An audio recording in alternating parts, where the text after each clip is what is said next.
আহ্বান করছি যে বাংলাদেশের গণতন্ত্রের পথে আসেন, বাংলাদেশের জনগণের পক্ষে আসেন। কয়দিন ধরে জুমা জুমা একটি দল করে আপনারা যদি বলে ফেলেন, কি জানি বলছেন একজন, 300 আসন।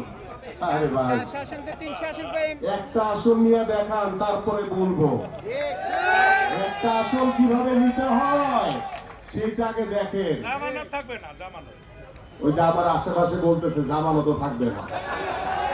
যাই হোক, আমরা আপনাদেরকে আন্তরিকভাবে আহ্বান করব যে আসেন, আগামীতে যে ফেব্রুয়ারিতে যে নির্বাচন হবে সেই নির্বাচনে আপনারা সকলে অংশগ্রহণ করেন।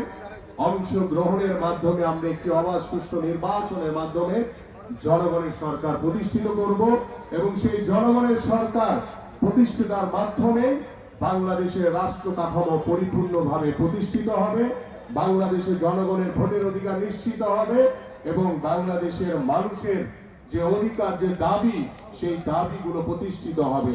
পরিশেষে আমি বলতে চাই, আজকের যে সদস্য নবায়ন কর্মসূচি, এখানে যে নির্ধারিত বই দেওয়া হয়েছে সেটি আপনারা আজকে পূরণ করবেন। পূরণ করার পরে যে অংশটি থাকবে সেটি আপনাদের কাছে থাকবে। বাকি যে অংশ দুটি থাকবে, এই বই শেষ হয়ে যাওয়ার পরে আমাদের কাছে, আমার কাছে কিংবা আমার মহানগরের মেম্বার সেক্রেটারি এবং আমার টিম জোনের যে তার মাধ্যমে আপনারা আমার কাছে পৌঁছে দিবেন। কিন্তু